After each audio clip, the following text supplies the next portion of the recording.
So without further ado, I will introduce to you Dr. Guy. Dr. Guy is a well-known psychiatrist in our area.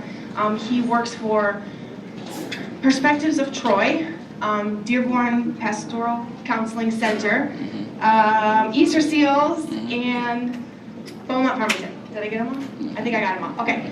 He received his medical degree from U of M, and he is going to fill your mind for the next 2 hours with a lot of wonderful information. So, without further ado, Dr. Guy.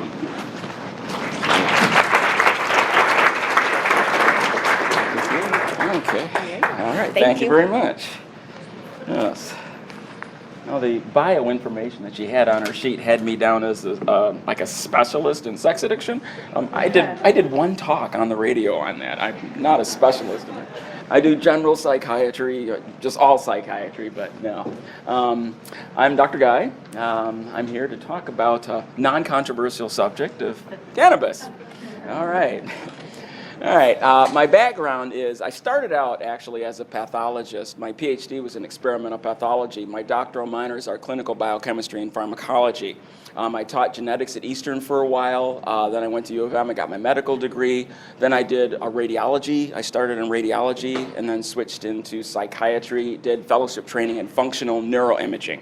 And some of the data that I'm going to be going over comes from the field of functional neuroimaging in terms of what's going on in the brain with THC specifically.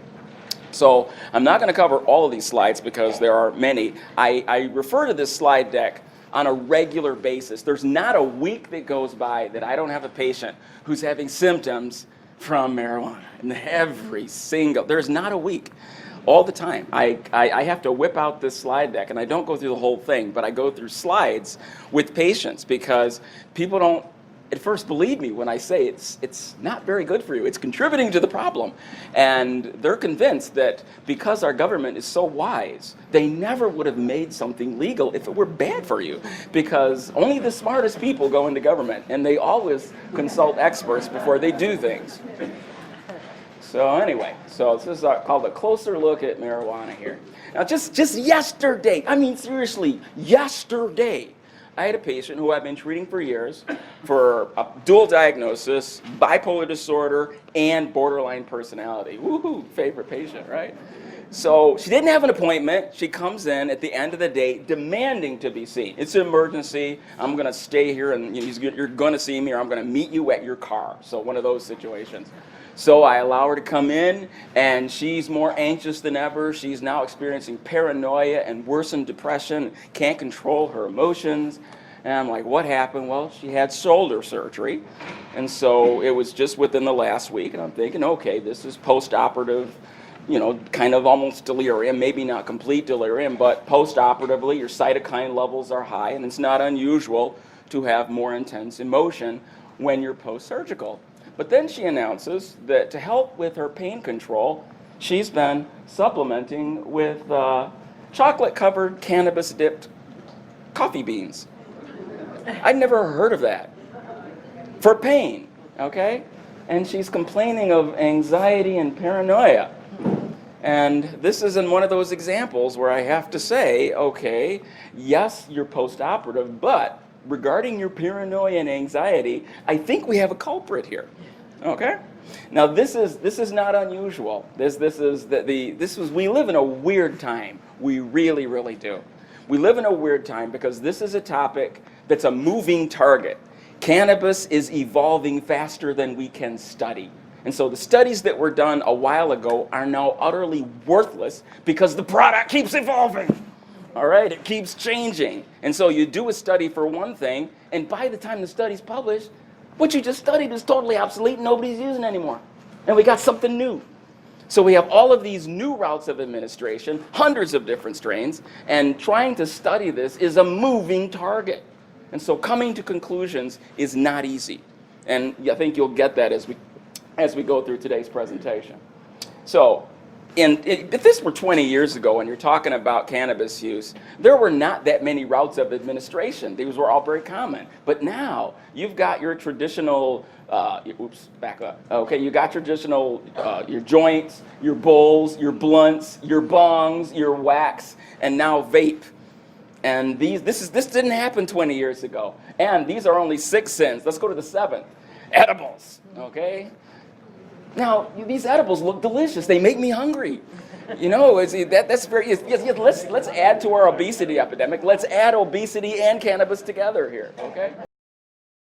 Leading medical researchers are coming to the conclusion that marijuana, pot, grass, whatever you want to call it, is probably the most dangerous drug in the United States, and we haven't begun to find out all of the ill effects, but they are permanent ill effects. All right. Now, previous presidents have presented marijuana as so horrible, and they exaggerated how terrible it was. And when you look at the evidence that was available way back then, they didn't have a lot to stand on, okay? They really didn't. And it damaged their credibility by overstating how dangerous it was.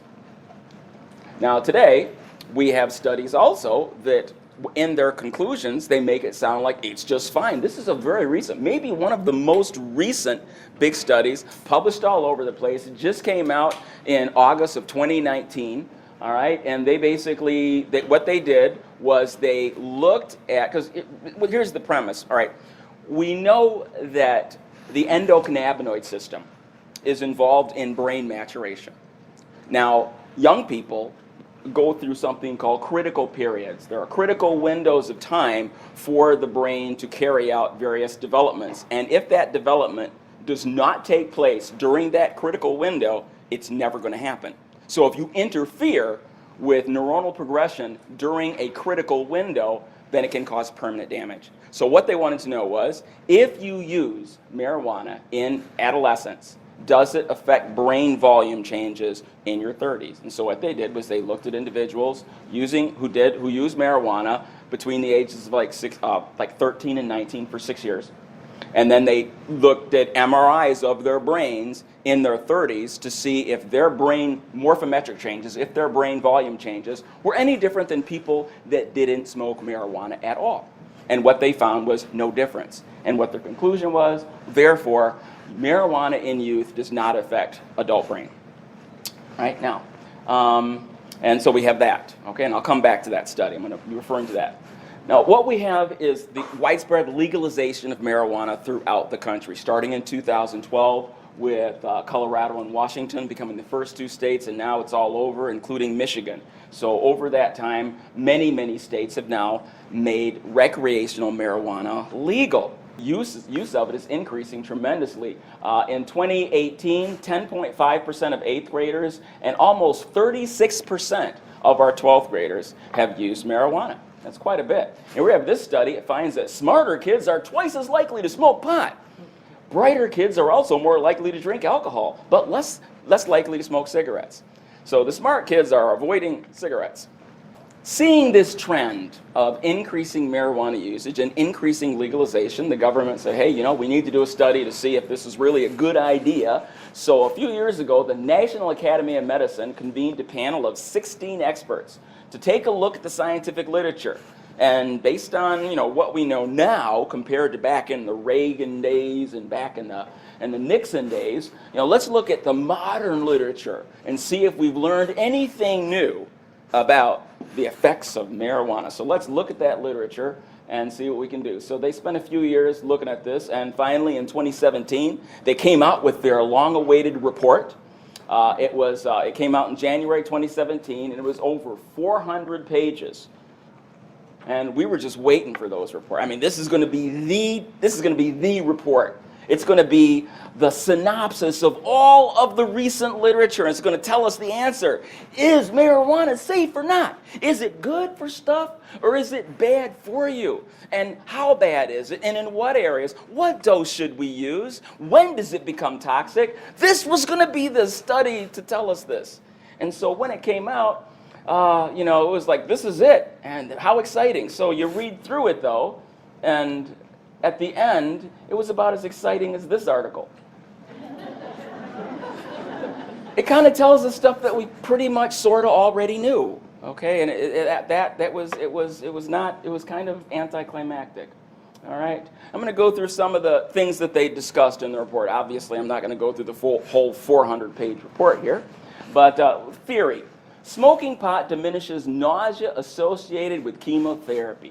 Now, I've been practicing psychiatry for over 20 years, and quite a number of my patients have smoked marijuana for their nausea, and for the most part, it seems to work.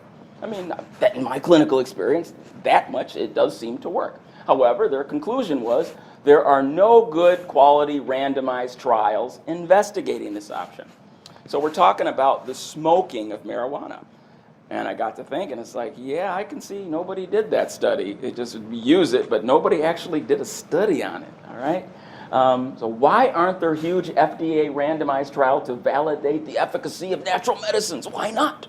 Why didn't somebody get busy and prove this so we can use more of it and get it all FDA approved, man? Well, it costs money. I speak, some of you probably see me speaking for drug companies. I've been doing that for a long time. And the thing is that when you come out with a new drug medicine, you notice that like nothing comes out less than $500 a month. Every new prescription is ridiculously expensive. The cost of getting approval, the cost of going through those trials is outrageous. For every new drug that gets FDA approval, the cost is $2 to $4 billion. Okay? So why wouldn't you do that for a natural drug, for something that grows? You're not going to get your money back. And so this is a problem. If you're asking for double-blind, placebo-controlled trials of FDA-level quality, then you got to get a return here. And so that's the problem with natural agents. All right, theory: smoking pot diminishes pain. Conclusion: we have evidence for marijuana as a treatment for pain, but very little is known about the efficacy, dose, routes of administration, or side effects of commonly used and commercially available cannabis products in the United States. So yes, it does. There is evidence that it helps with pain, but there's a lot we don't know about it because it's in so many different forms. We don't and dosages and so forth. Look at all these different strains. There's more strains than this. You have so the question is, do they all work the same? If you look at these different ones, they have different. I mean, there are 500 chemicals in marijuana. That is a problem. We're not talking about one molecule. There are 500 chemicals. 100 of them are cannabinoids. And then you have varying ratios of delta-9 tetrahydrocannabinol as well as cannabidiol. And we have different forms. You've got your joints, blunts, bowls, bongs. You've got your vape. You've got your wax. People are injecting it. What's the best way? If you're trying to treat pain, what is the most effective treatment out there? Nobody's looked at that. Theory: pot smoking is good for epilepsy. Conclusion: insufficient evidence. Now you might wonder, wait a minute, hold it. Isn't there a drug, that's cannabidiol, Epidiolex? That's for certain forms of epilepsy. That's FDA approved for that. Well, that's not the same as smoking marijuana, though. Okay? Now, this has been studied, but smoking a joint has not for epilepsy. We have some common side effects of the cannabidiol, because this has been, they've done the double-blind placebo-controlled trials. The dose is 10 milligrams per kilogram BID. That's 1,400 milligrams per day for a 70 kilogram patient. Now think about it. 1,400 milligrams a day. You know how much cannabidiol costs down the street? It's kind of expensive. For 1,500 milligrams, the cheapest I've seen it is $130. So if you're going with like just the internet available cannabidiol, that's $130 a day. But if you go for the prescription version, it's only $32,500 a year. See what happens when you get FDA approval for something? This happens. I mean, you take a look, the same agent, when it's available naturally, you get this teeny tiny price tag, and once you go through FDA approval, boom. So these studies cost a lot of money. Theory: pot smoking is good for Tourette syndrome. Limited evidence. Pot smoking is good for ALS, Huntington's disease, Parkinson's disease, and irritable bowel syndrome. Insufficient evidence. So pot smoking is good for dementia and glaucoma. Probably not. It is good for anxiety. Now here they came out with maybe, for a few minutes maybe, but later on you're going to pay for that. Good for depression? No, it is not good for depression. Probably not. Now, in chapters 5 through 13, does it increase the likelihood of fatal car accidents? They stepped out on a limb and said, yes, it does contribute to fatal car accidents. By how much? Unclear. Does it negatively affect employment prospects? Probably. Does it reduce motivation and cognition? Probably. Does it impair academic achievement? Limited evidence. Conclusion. We need actual proper studies. The illegal nature of marijuana has made rigorous human studies impossible. Doggone it. We would have good studies if only it were made legal, and then we could just do all these studies widespread, and then we'd have the answers. So we need to legalize it. Make it legal so we can experiment on large populations, expose hundreds of people to THC for about 2 decades, discover that the treatment group experienced severe adverse events, so we can say we never should have made it legal. All right. Now, the problem with, when you're talking about smoking marijuana, the problem with that is that it's hard to have a good placebo for smoking marijuana because most people know how it smells.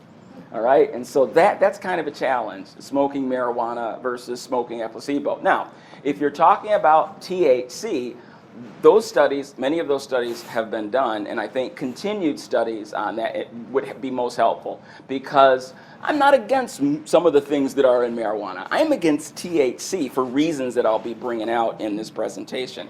It's THC that is the problem. Okay? So do we need to study all these different forms of marijuana?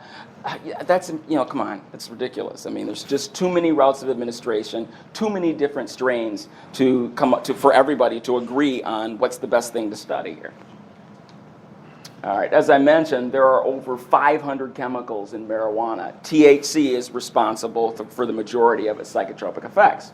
Now, I'm going to introduce this because it's very important. In the 1990s, the average THC content was 3.74%. If you go back to 1982 and before, there was a 1-to-1 ratio between THC and CBD. Okay, now as I will mention as we go through, the CBD, cannabidiol, literally reverses many of the toxic effects of THC. It's like the antidote for the toxic effects of THC. So if you look at people who are using marijuana in the 80s and 70s and so forth, it really wasn't that toxic compared to what we're exposed to now. Okay, 3.74% was in 1990s, and by 2013, it was much higher. Okay. Now, in this particular study here, this was a brand new study, just came out, just published in August 2019. Talking about, they looked at morphometric changes in these children's brains, and these children had used marijuana between the ages of 13 and 19, and then they looked at their brain volume sizes when they were in their 30s, and they said, hey, their brain, doesn't matter whether they smoked not at all, a little, or a lot, their brain volume sizes were about the same. What's the problem with that? Well, when did they use the marijuana? In the 80s. In the 80s. So they used marijuana in the 80s. Does that reflect what people are exposed to now? Okay? That's a problem. They were in school from 1987 to 88. All right? Now, in a good study, you're looking at one molecule. This is a study where you're looking at SAM-E versus Lexapro versus placebo. You have individual molecules, and you can look at what looking at the HAM-D scores, and we can see what those individual molecules are doing to your patient compared to placebo. You don't have that with marijuana. You have 500 chemicals, and so it makes it really, really hard.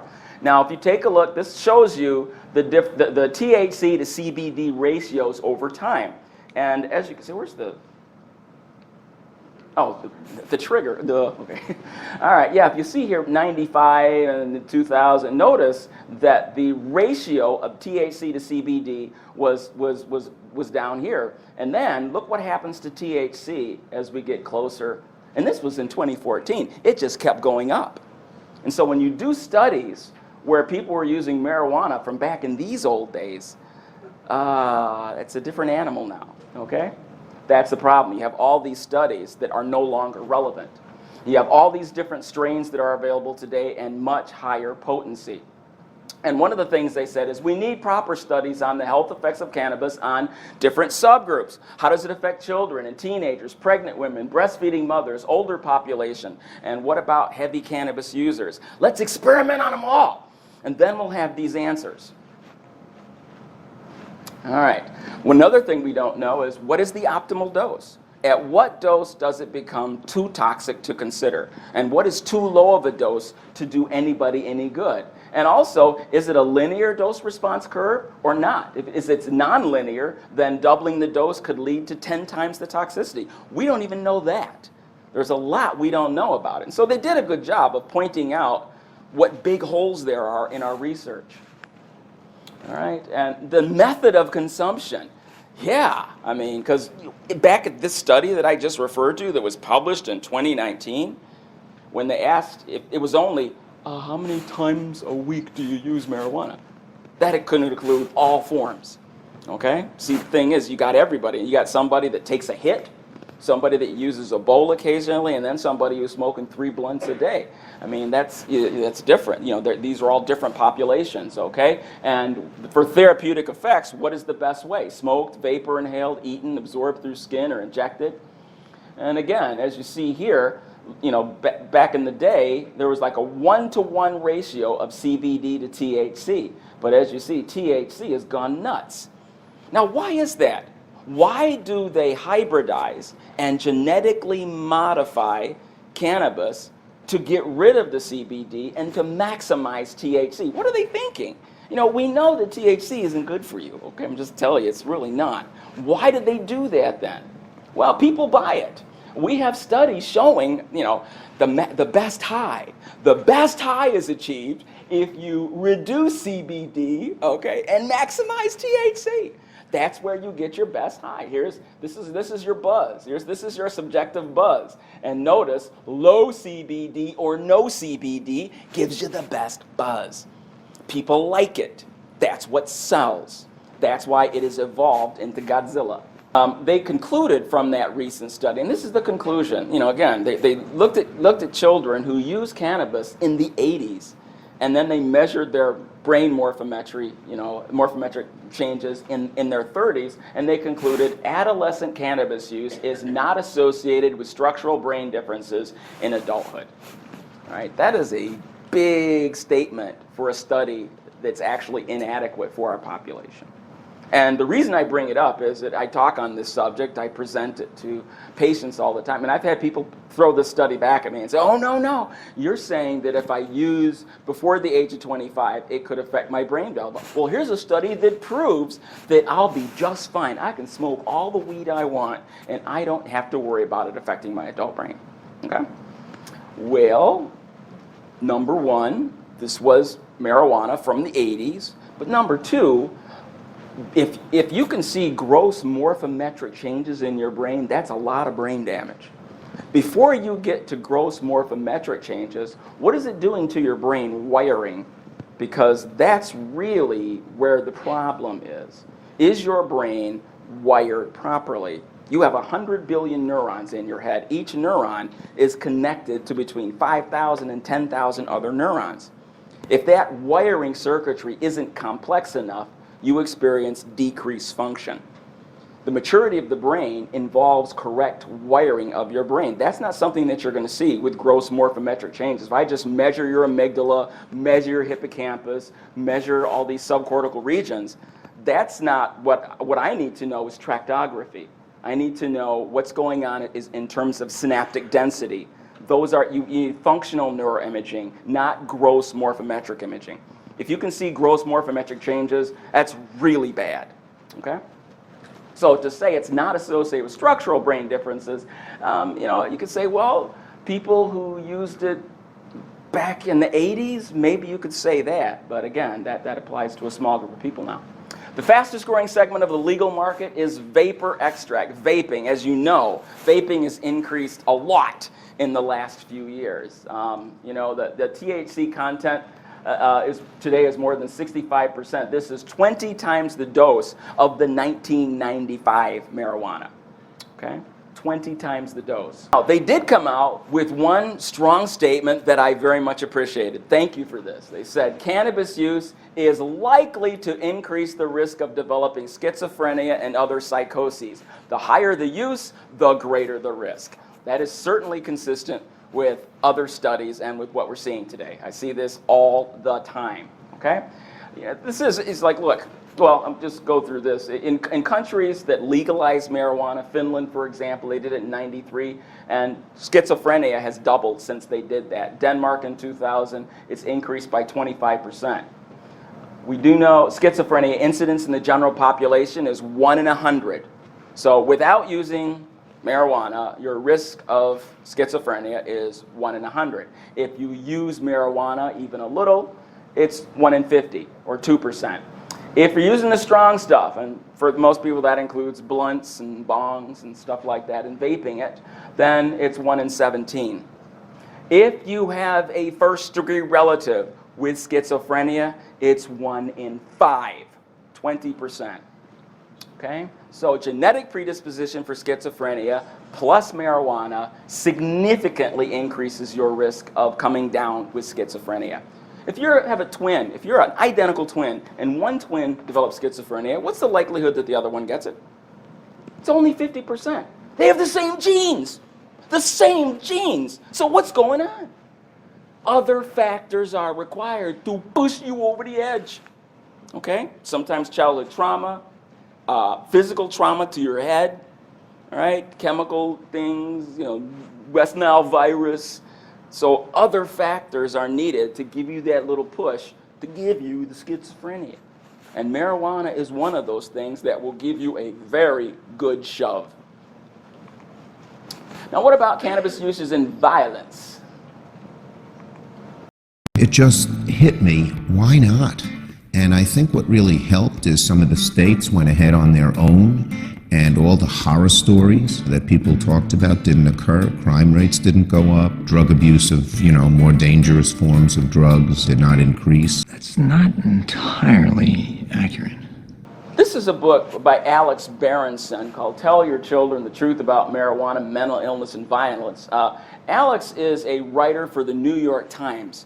His wife is a forensic psychiatrist for a local prison. One day she came home kind of exasperated, and he said, what's going on? He says, well, I got four patients, and all of them not only murdered their families, but they dismembered them too.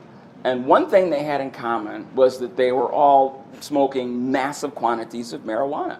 And so I started looking around at my patient list of the patients that I have in prison, and I'm noticing that a much higher percentage of prison inmates use marijuana compared to the general population. Ooh, really? And to my shock, many of them are still using it in prison. I was shocked. I just learned within the last year, you guys may have already known this, but in prison, you can get any drug you want. I didn't know that. In prison, I thought they were going there and being deprived and getting clean. I didn't know that the guards are bringing in drugs and selling them to the inmates. And I guess that's a known thing. They have cell phones in prison that are snuck in because the guards found ways to make lots of money. And that really blew me away. I thought people would get clean when they went to prison. So that was a shocker. Anyway. So, yeah, a lot of marijuana use in the prison system, but for a lot of people who are aggressive have that. Well, Berenson cites a paper from the Journal of Interpersonal Violence, and in that particular paper, they did this really extensive survey of 12,000 high school students, and it was a survey looking at experiences and lifestyle choices, and what they discovered was that if the children admitted that they were using marijuana, they were 3 times more likely to perpetuate violence. They were 3 times more likely to have a physically violent history. Now, for those that agreed that said that I use alcohol, it was only 2.7 times more likely to be aggressive compared to the placebo. This is 12,000 kids. All right? So this kind of suggests that it is at least as likely to result in aggression as alcohol.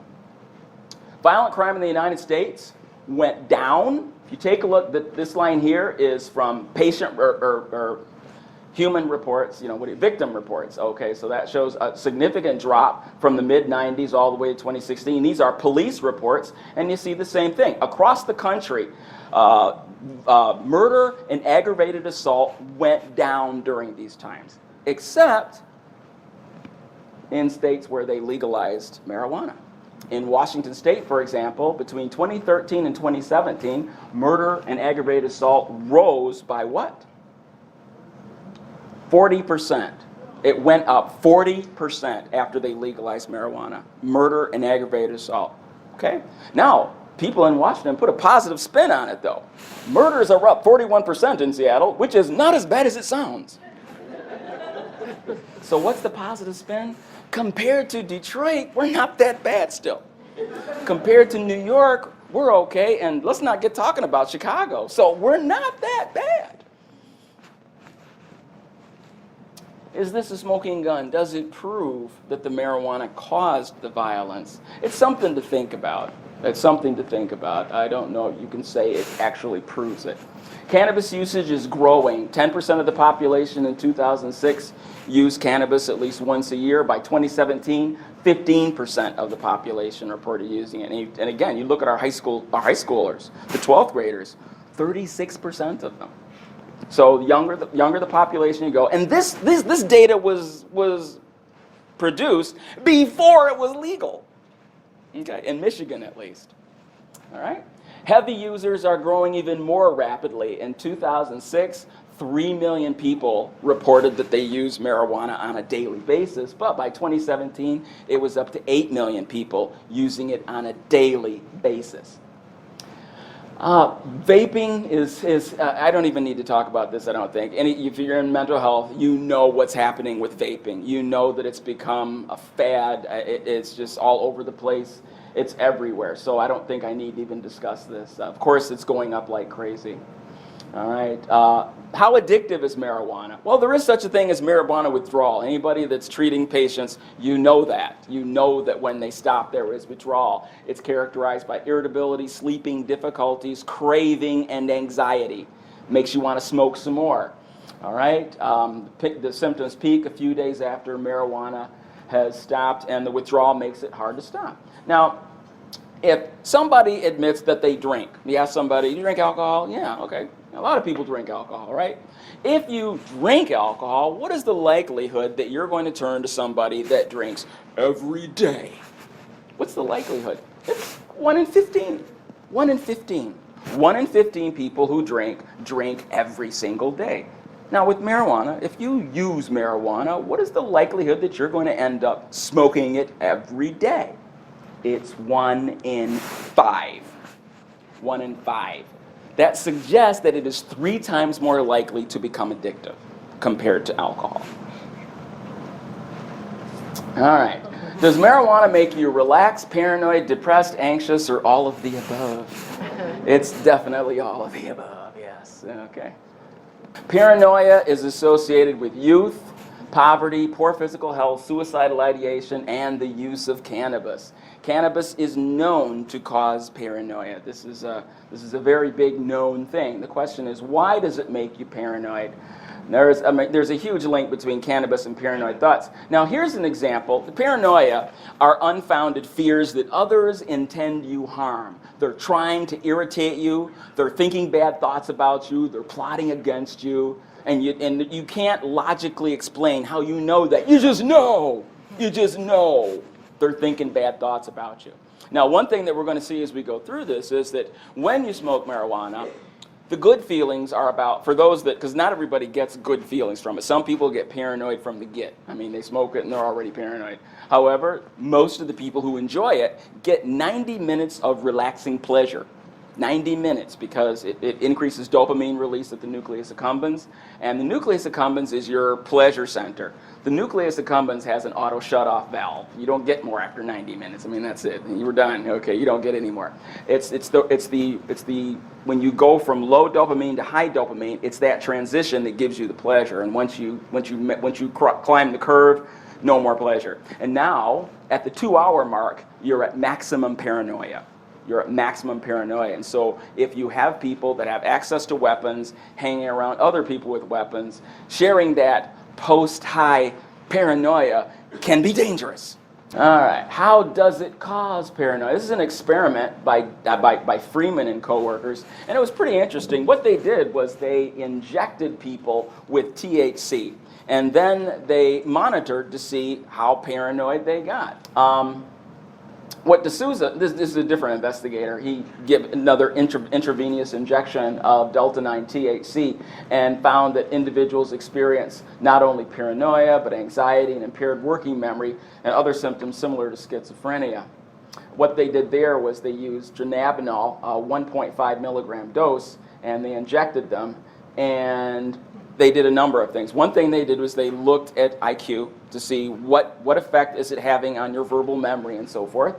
And they also took a look at paranoia by asking questions like, right now I feel suspicious of other people. Right now I feel that people want to harm me. Right now I feel like people want to upset me. All the way going down to, right now I feel like people are being hostile towards me. So after being exposed to the THC versus placebo, they asked them questions as regard to how paranoid they felt. And then what they did was they sent them on a shopping trip. And they went shopping in virtual reality. And so you go shopping and you meet these virtual reality vendors who try to sell you stuff. Now, the thing is, these are computer people, right? They're not real. None of them are real, right? And so they're trying to sell you stuff. And they're all neutral to people who aren't smoking marijuana. But when they injected them with the THC, they were then told to rate the vendors as to how hostile they were. And that's how they measured their paranoia, okay? And what they discovered basically was that on placebo, they correctly identified that they weren't hostile at all. But when they were injected with THC, here's the anxiety that went up and here's your paranoia. Now, when they told them, we're injecting you with THC, their paranoia and anxiety were much worse, okay? Obviously, these people weren't regular marijuana users, so they probably wouldn't have freaked out so much. All right, conclusions. THC, that study establishes that THC causes paranoia in vulnerable individuals. It also leads to anomalous symptoms such as the anxiety, depression, and negative thoughts about self. All right. Now, cannabidiol.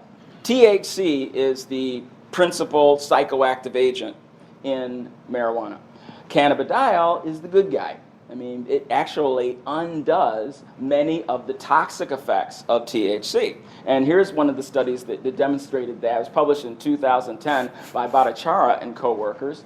And what they basically did was they did functional neuroimaging, and they looked at how these entities separately affected the brain. So they would inject the patient with the substance and then look and see which parts of the brain were active. And they specifically looked at some of the emotion components of the brain here, and they also took a look at how paranoid they were, measuring by the PAN score. And what they discovered here is what I said earlier, is that the paranoia peaked at about 2 hours. This is where maximum paranoia was experienced post-injection. And then it started going down when you come up on the 3rd hour. Anxiety goes up and it peaks at the 2nd hour and it continues. So the anxiety lasts quite a bit longer than the paranoia. And this, again, was with THC. Now, they did a tranquilizing scale, how relaxed are you, and they compared THC with CBD.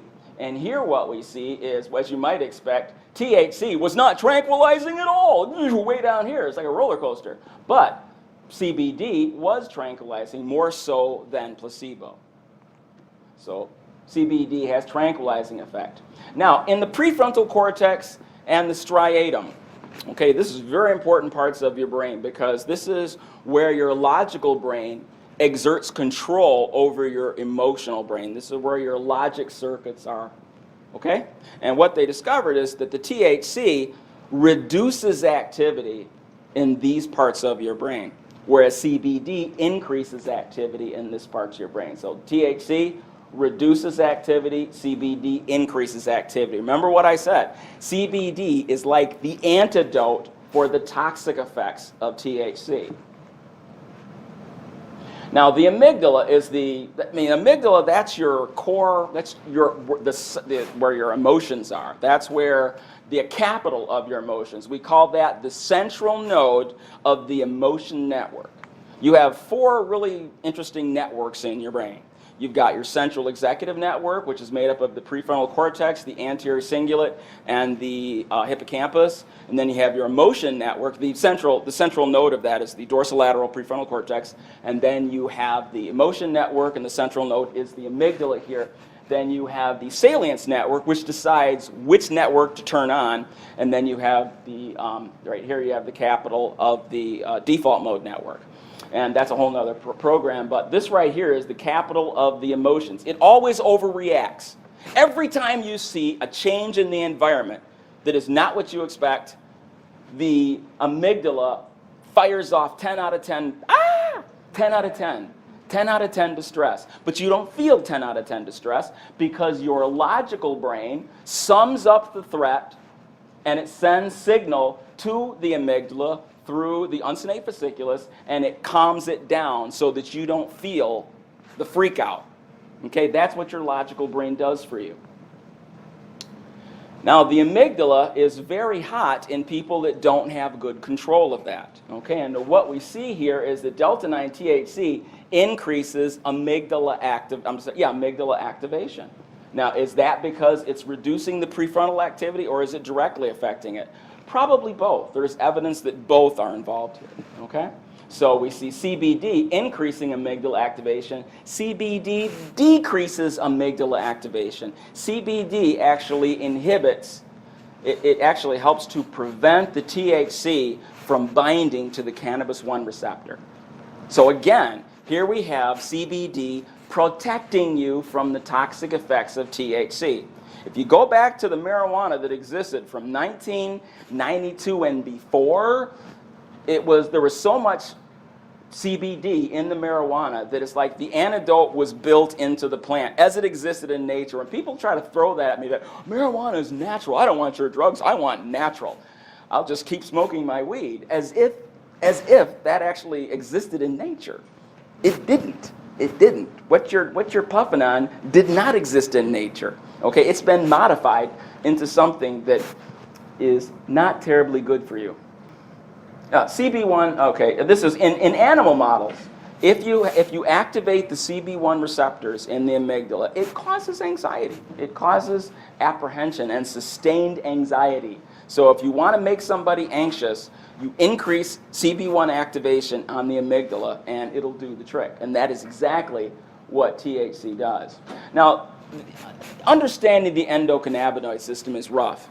And that's one of the things that doctors have difficulty with, is that it's not one of those standard receptor-ligand interactions that we can memorize easily. It's much more complicated than that. Rather than what we normally see is we see the neurotransmitter produced up here in the presynaptic neuron and then bundled into neurotransmitter vesicles. Ax potential comes down here, causes these to bind to the bind to the synaptic bouton and release neurotransmitters, bind to a receptor over here. That's the normal thing. This is completely backwards. The endocannabinoid system is backwards. What we see here is that when you need the anandamide is your naturally occurring marijuana in the brain. Anandamide, okay? It's the naturally occurring endocannabinoid. It's called anandamide. From neck up, it's mostly anandamide. From the neck down, it's 2-arachidinyl-glycerol. Those are your principal endocannabinoids, okay? So anandamide, you make it when you need it.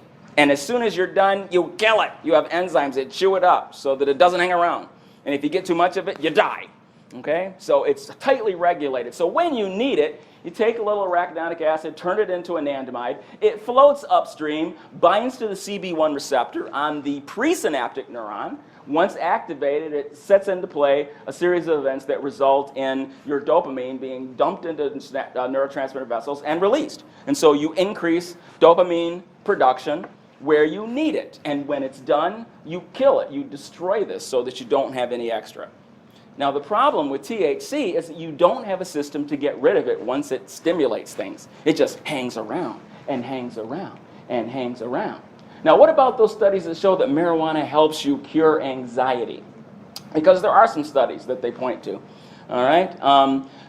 Problem with the marijuana that was used in some of those very old studies is that it was old. I mean, we're talking about marijuana from a long, long time ago, and so the original marijuana may have done that, but that was original marijuana. So we can't really point to modern studies and say that it helps with anxiety. A marijuana strain with 20% THC.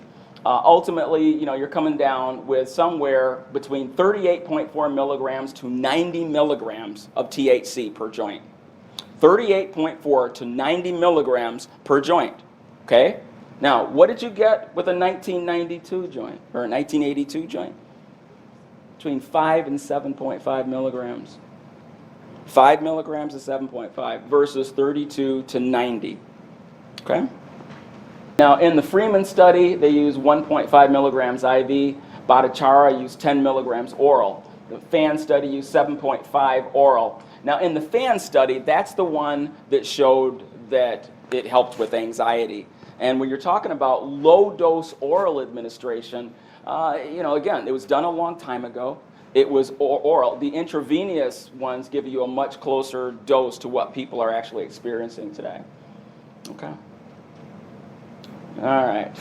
This is basically showing that when marijuana is injected, verbal memory goes down. I mean, in the same patient, you can give them the same test, and they do much better without the marijuana. So it does impair logic circuits pretty well there, and does impair verbal memory and so forth. Okay. It also increases cortisol levels when people ingest delta-9 THC. It activates the hypothalamic pituitary axis. Now, this is the thing about it. It does. How long does it last? How long does it stay in your system? Anandamide is created, it's used immediately, and then it's destroyed. However, THC, you take some puffs, and guess what? It's going to be visiting you for a very long time. 15 days later, about 80% is still there. And what's it doing? It's keeping your cortisol levels are going to be high. I mean, they go up and they stay high for a while. Okay, that's really good. Everybody wants high cortisol, right? What's the worst that could happen? All right. So where does the psychosis come from? That's a much more advanced slide than I'm going to go into here because it covers there are a lot of mechanisms. I guess the one to keep in mind is we are increasing dopaminergic activation on the amygdala. That alone can make you paranoid, and that might be the principal mechanism by which people are being thrown into schizophrenia. Okay? We know that people with schizophrenia, if you take a look at synaptic density, we now have a means to measure synaptic density in a living brain. There is a radiocarbon label where they look at the there's a particular protein, synaptic vesicle V2, and basically it's a vesicle protein, and you can measure it as a proxy of synaptic density, and you can actually measure in a living brain how many synapses per neuron are going on. People with schizophrenia take a big hit. They have a low synaptic density in the central executive network. And so what we see here is this further reduces activity in that central executive network, and it increases amygdala activation. So this may be why we are getting this paranoia and this push into schizophrenia. Now, what about the long-term effects of marijuana use on the brain? It's been suggested that it has neurodegenerative properties. Is there any evidence, and what would the mechanism be for actual neurodegeneration? Well, we do know that it does seem to affect IQ. The longer you use it, the lower the IQ tends to go. We have some studies showing that. I mentioned the uncinate fasciculus. This was from a study basically showing a reduction in the volume of the area of the brain called the orbitomeatal prefrontal cortex. That's the part of your brain that controls your emotion. Okay, and people who've been using, I think in this case was like 20 years, their volumetric changes in that area were smaller than the general population. So then, this area literally, this part of the brain literally controls the amygdala and brings it down. And so if it's smaller, then you're not going to get as much thoroughfare through that uncinate fasciculus. So this person's ability to calm themselves down is impaired. Okay, if you lose functionality in that orbitomedial prefrontal cortex there, you lose ability to calm down your own amygdala. And what we see in patients with cannabis use is if this is functional MRI where you're looking at the activation state of the amygdala. And what we see when you compare your controls to your cannabis using patients is you've got a much hotter activation at the amygdala with cannabis users. Now, degeneration. There is some evidence that it causes neurodegeneration. There is a form of functional neuroimaging called diffusion tensor imaging. In diffusion tensor imaging, we measure something called fractional anisotropy. And ultimately what you're doing is, imagine your nerve is a hose, like a garden hose, okay? Now, in a normal garden hose, all the water goes from point A to point B in an axial direction, right? Okay? Now, if you have a soaker hose, then you've got holes in the side, so water squirts out this way as well. Okay? That's a soaker hose. But in a good garden hose, none of it goes through the side, it all goes axial. So this is radial flow, this is axial flow. Now, in a brain cell, in a neuron, most of the water is axial, but a little bit is radial because you don't have rubber around your nerves. You have myelin sheath, and it's not 100% impermeable. And so a little bit of water does make it through. Now, if you look at people with neurodegenerative illnesses, people with diabetic neuropathy, multiple sclerosis, and so forth, what do you see? Increased radial diffusion. They have their nerves aren't doing too well. Their brain cells are under attack. There is a neurodegenerative process taking place, and the myelin's not doing very good, and we see a lot more flow this way. This is called an increased radial diffusion, and you see it in neurodegenerative states. Okay, having said that, take a look. This is a study that was done a while back, and what they did was they looked at individuals and they followed them, and they looked at the years of use. These are chronic daily users of marijuana, and for every year of use, they measured their fractional anisotropy. And what they see here is that radial diffusion goes up. Every few years, it goes up and up and up. And so what we're seeing here is increased neurodegenerative process with the... Now notice these are a lot of years. The highest ones, they've been using for 36 years. Okay, so we're not looking at a study where people only used a couple of years. Over time, it does appear to have a neurodegenerative effect. Now, can you prove that the THC caused the neurodegeneration? Well, you know, it's still, you can't say 100%, because how do you know that people who use marijuana already have brains that are somewhat damaged, and that's why they're using it? Okay? And so we haven't proven that. And so, you know, you haven't proven that people are more likely to use marijuana if they already have these brain changes. We do know that cigarette smoking is more common in people with low income and low education, and maybe something like that, all right? We notice that people with more education are less likely to smoke. So what does that mean? You know, does that mean that where these brain changes that we're looking at are occurring in individuals who just, that's what they have, that's why they're smoking marijuana, because those brain changes are there? All right. So if we want to study to prove our case, to prove that it was THC causing this degeneration, what we'd like to see is 500 non-pot exposed volunteers who don't use drugs, scan their brains, measure their fractional anisotropy, do IQ test on them, and then randomize them. 250 get to smoke 2 joints a day for 30 years. The other groups abstain for 30 years. Now let's check their brains out. This would give us more definitive information. I don't think this study is going to get done, but this is kind of, to make our case very firm, this is the kind of study that we would need to have. Follow those brain changes over years, and then we can say that, okay? Now, normally, your intelligence increases until you're about 65. Okay, you actually go up. Now, your ability to learn new things kind of goes down, but your overall intelligence, if you're not watching TV all day, obviously, all right, your IQ goes up. So you are quite a bit smarter at 40 than you were at 30, smarter still at 60 than you were at 50. okay? And then you plateau at 65 there. But that's kind of what happens in normal humans because you build on pre-existing knowledge. You build on pre-existing knowledge, all right? Now, in cannabis users, there was an interesting study where they looked at individuals who were using cannabis regularly from like 18 all the way to 39. And they measured their IQs compared to controls who weren't using marijuana. And what they discovered was that, and this was a pretty big study, involving like 1,000 people. What they discovered was that for the cannabis users, their IQ literally went down. They were actually had a lower IQ at 39 than they did at 18. Okay? Now, if they had a psychiatric diagnosis, major depression, generalized anxiety, whatever, the more psychiatric diagnoses, the lower their IQ. Okay?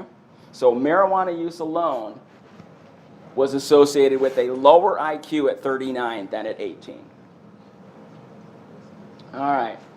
So again, the heavy early cannabis use is associated with a decreased likelihood of high school completion, later cannabis use, the use of other illicit substances, and increased likelihood of suicide attempt. And as you can see, the more psychiatric diagnoses, the worse it was. Now, what about for people under the age of 25? Because these are things for everybody. These are risks for the general population that I've just talked about. Let's talk about people under the age of 25 because those are the ones I'm more concerned about because of the developing brain. The endocannabinoid system is very important for normal neuronal maturation, both in utero and in adolescence. All right, so let's talk about cannabis use in utero. Now, there are a number of women that actually use marijuana in pregnancy. There's something called pregnancy, morning sickness, and some people use their marijuana for the morning sickness because the government made it legal, so it must be safe, right? So, it's actually increasing, as you see here. This is the proportion of people, pregnant women, who admit. These are the ones that admit it. Now, how many pregnant women don't admit the alcohol and cigarettes? Okay, so these are the ones that the number of people admitting to using marijuana is going up. Prevalence of marijuana use in pregnant women is going up quite a bit. This is the toxicology, and this is by self-report. So clearly, we've got a lot of people using it. Not a good idea to expose your baby to these substances, obviously. Okay. Now, what does the endocannabinoid system do? Now, the principal endocannabinoid from the neck up for your brain is usually anandamide. Anandamide is important to, it's like it comes out and it plays a tune, and then it goes away. It has to play the tune. It's like playing a piano. It has to play it at the right, the concentration has to be right. The duration of the signal has to be right, okay? And it's like music, and if it does it the right way, it stimulates the progression of brain maturation. So you go from a stem cell to an immature neuron, okay, and there's a gene here called RAR alpha that causes this particular progression. And then the endocannabinoid system helps to orchestrate the migration. So that nerve has to go to the right place in your brain to set up shop. It has an address. When that neuron is created, it has an address in the brain where it's supposed to go to. So it goes to the right address, and then the dendrites have to come squirting out of it and growing like the root of a plant and find other neurons. So which neurons is it going to go to? There are specific neurons that it has to find. E5-722 has to find B11C05. They got to find each other to wire correctly. Your brain is this big electrical machine that is wired. And if your brain is doing well, you have a very complicated wiring diagram so that it works well. As I mentioned, each neuron, a healthy brain, you've got connections to between 5,000 and 10,000 other neurons. So this is a very complicated procedure. So it promotes the dendrites to go where they're supposed to be, the axon to grow the right way, and also the position of the cortical GABA interneurons. Okay, those GABA interneurons are extremely important because those help modulate brain activity. They help when things are too hot, they cool them down. Okay, so this is a really important thing. The endocannabinoid system is essential for brain development and maturation. It not only you have you have endocannabinoid receptors on both the neurons and the glial cells. So the glial cells, the oligodendrocytes, they require endocannabinoid activation as well. And anandamide has a lot of work to do so that this progression will go like it's supposed to, okay? Now, 6 to 8% of women use marijuana during pregnancy, but if you're in economically disadvantaged locations, then up to 28% of women are using marijuana in pregnancy. That's a lot of children exposed to a substance that interferes with brain maturation. Okay? Now, this is from chapter 10 of that report that I discussed earlier, and what they basically, they note, here's what their conclusion was. They had three things. There is a substantial evidence of a statistical association between maternal cannabis smoking and lower birth weight of offspring, pregnancy complications for the mother, admission of the infant to the neonatal intensive care unit, and later outcomes in the offspring, such as sudden infant death syndrome, cognitive academic achievement, and later substance use. They said there's not sufficient evidence to show that, okay, at this time. All right, so we have other things going on here. Now, you're looking at the big things, because again, most of these studies were done on the older. When they did this report, they were looking at mostly at the older literature. But at that time, what we're not seeing is women smoking marijuana and having it kill children. So that can be said. We haven't seen so far an increased risk of infant death. All right, so there was a study done where they took a look at women that admitted and were known to be smoking marijuana in pregnancy, and they basically did functional neuroimaging on the brains of their children versus the brains of age and sex matched and socioeconomic matched children of parents, of mothers who didn't smoke. And so in this particular situation, it was a functional neuroimaging test, specifically doing tractography. Okay, what is tractography? Where you look at the wiring of key elements in the brain. Okay, so we're not looking at, it's not morphometric. It's not where you're measuring amygdala and hippocampus and anterior prefrontal. No, this was looking at the wiring.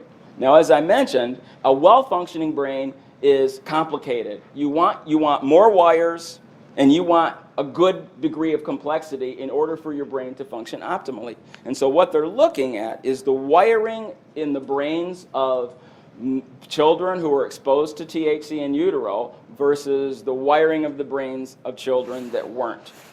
Okay? So, small study, 20 mothers who not only were using marijuana but other drugs, and then 23 same drugs without marijuana, and then 20 drug-free controls.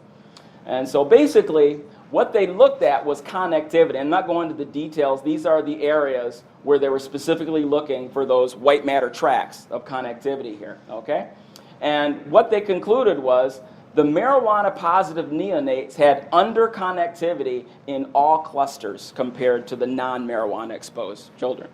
So what that says is that with the mothers, the 40-some mothers who had exposed their children to marijuana in utero, the wiring of their brains was significantly simple compared to the non-marijuana exposed children.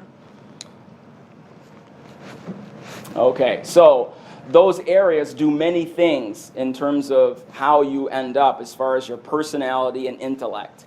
So it's not that the marijuana killed these children. However, there are many circuits that are involved in things like relationships and communication that are going to not be there. And so my concern is this. When you have children exposed to this substance in utero, you're kind of creating a permanent underclass. I mean, if you're underwiring their brains, they come out, they're alive, they can function, but will they ever reach their potential? Probably not, because this is a critical period. In utero is probably the most critical period you can have. There is no other more critical period than in utero. So it's kind of scary. All right, so this just basically goes through all those different areas, and I'm not going to go into all this because it's pretty detailed. All right, animal studies. Humans are kind of mammals, and we have 4 consciousnesses, consciousi, whatever. Okay, you have 4 things in our head. Okay, we have what we call the lizard brain. Those are your basic reflexes that you get from being a living organism. Everybody's got those. Now, built on top of that, we have the limbic brain. The limbic brain we share with all other mammals. Okay, alligators have very little emotion. Your cats and dogs, rats, they've got emotion. That's the limbic brain. Okay. Now, on top of that, you have your rational brain, this huge prefrontal cortex that makes us human and allows us to sometimes say no to the other 2 brains. And then you got your soul on top of that. I mean, you got all these things. That's what makes you who you are. Okay.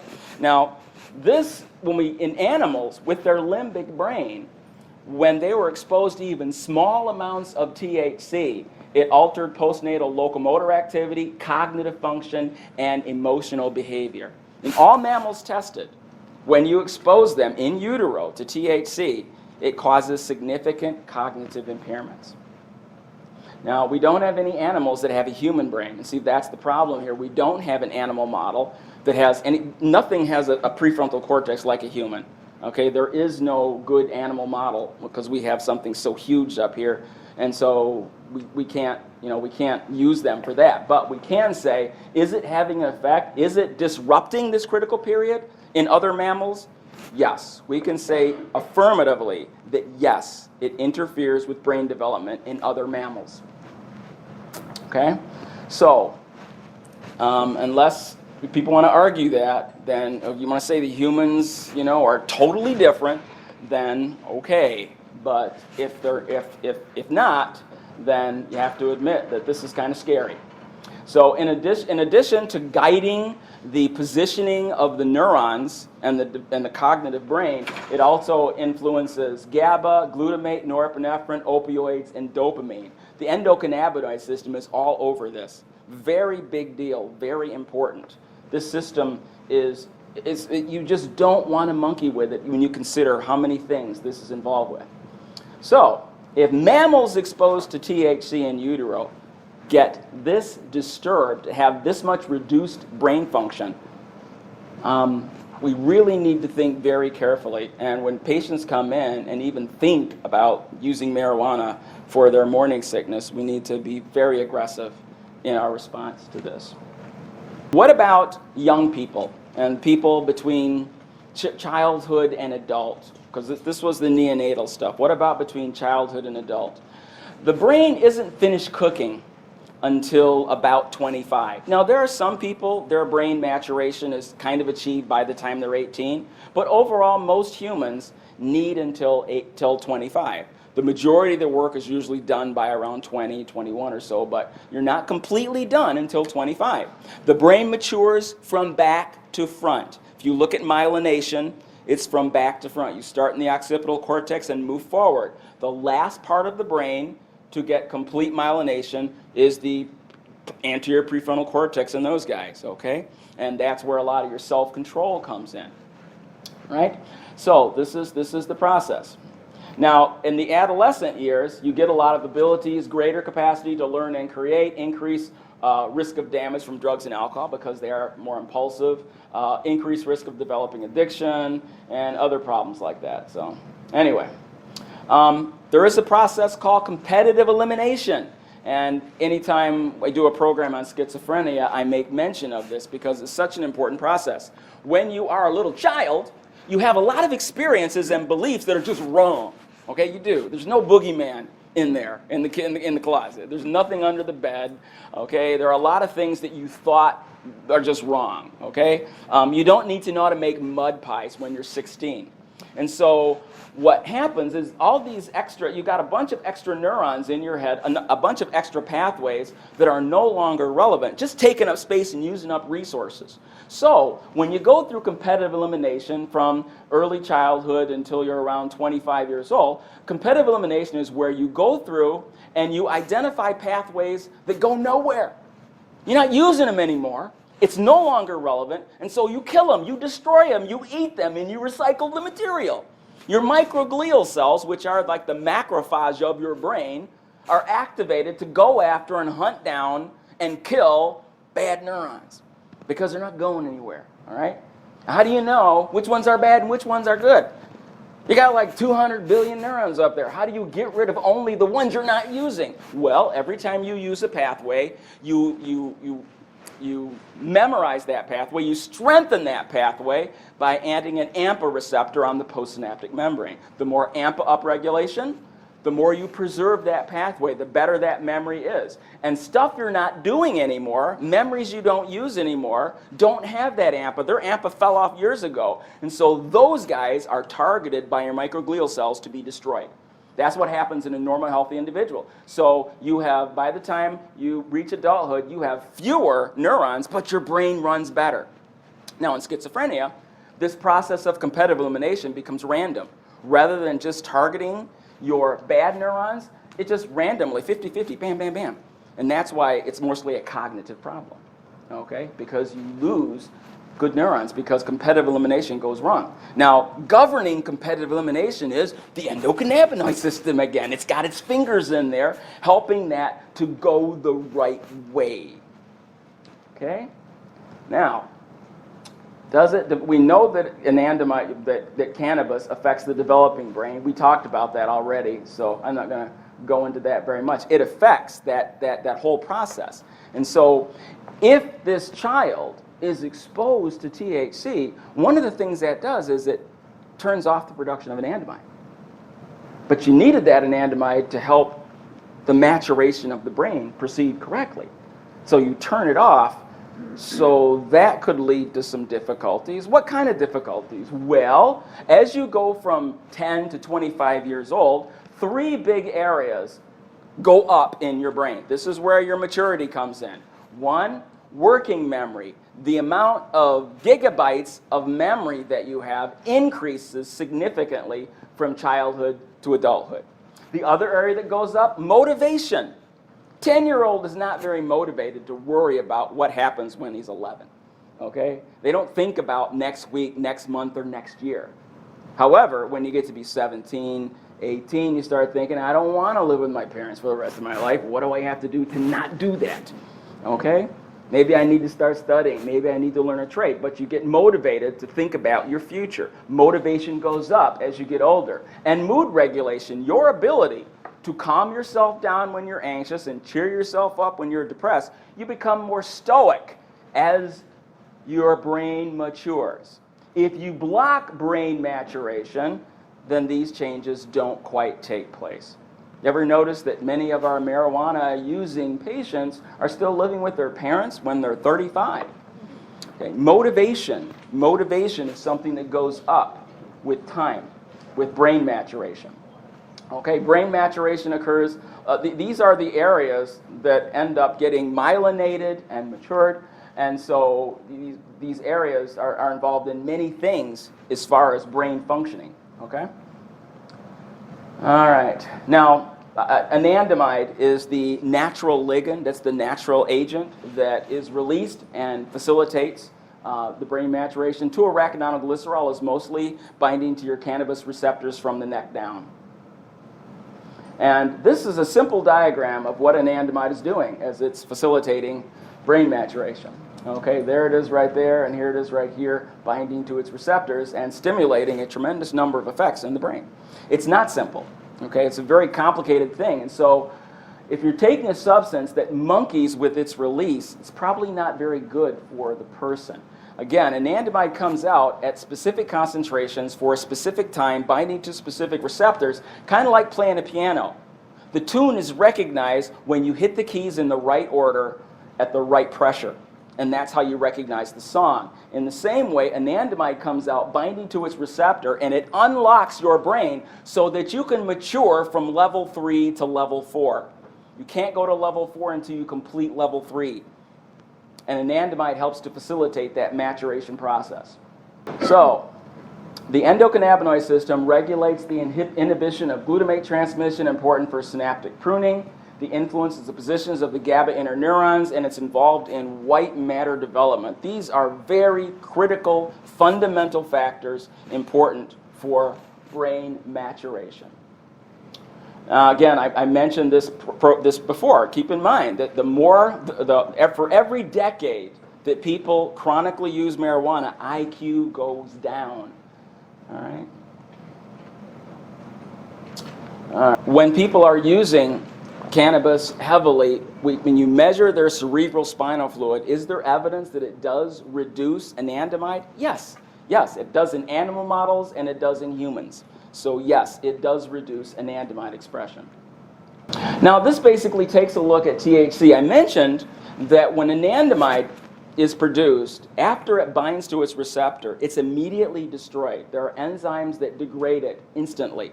THC doesn't have that. THC, you take some THC, here it is 15 days later. Notice, about 80% is still in the CSF. And what's it doing? Turning off anandamide.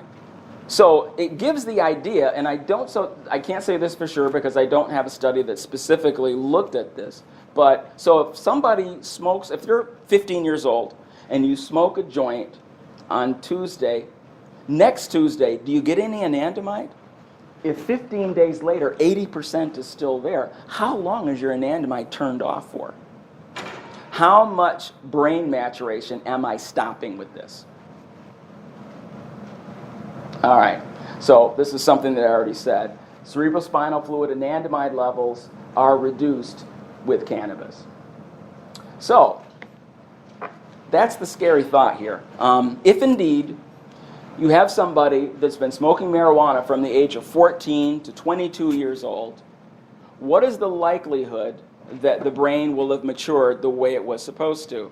If they don't have adult working memory, adult motivation, and adult affective regulation, what kind of jobs are they supposed to get? Because many well-paying jobs require an adult brain. And so the concern is, are we producing generations that are going to have trouble filling jobs? Okay, I mean this could potentially, and I warn when I have teenagers coming in and they tell me they don't want to quit. You know, I'm thinking to myself, and sometimes I'll say it, this could cost you millions of dollars in lost income. If you've been smoking, you know, it's not unusual to have somebody that's been smoking it daily since they were 13. Okay? There are a lot of jobs that they're not going to be able to achieve. So that pretty much is, I mean, that's kind of what I wanted to talk about here. I mean, for people, for all populations involved, again, I am not against, and I try to say this, if I have a patient that comes in and they've been using marijuana for a while, and I try to explain some of the downside to this, and sometimes they want to argue with me, and sometimes they don't. I try to present them with this. It's like, look, this is your future. You know, I mean, what kind of job do you want to get here? This could really affect you financially. And if you tell the parents that, they seem to get it as well. But we have this idea that it's completely harmless. They wouldn't have made it legal if it was bad for you. And it's shocking how many people really believe that. As healthcare professionals, I think we need to warn them. Now, I haven't given you absolute proof for a lot of this stuff. A lot of it it's very suggestive. I mean, I think from the animal studies and from the studies that we do have, while these studies are not FDA quality for drug trials, they are strongly suggestive that this is not a good thing. And while I do think that THC does help with nociception, with pain, and great, we need more medicines besides opiates. And so I'm excited about that, and I hope they develop a drug based on the molecule that will help with pain without whacking their brains. Okay? It's just the side effects. The side effects are really kind of scary. Okay? So while there are some good things about THC, as a rule, the side effects, they outweigh the benefits. Now with CBD, that's a different matter. I mean, I know they say we need more studies on it and so forth, but what we have so far looks pretty good to me. I'm very pro CBD, but when it comes to THC, that's another matter. So hopefully, this will help with both the patients who are adults, adolescents and children, and pregnant mothers. Hopefully you have some idea as to what some of these risk factors are. This isn't a comprehensive program, because that would take a whole lot longer, but hopefully you have some idea as to what we're dealing with. Okay? Any questions?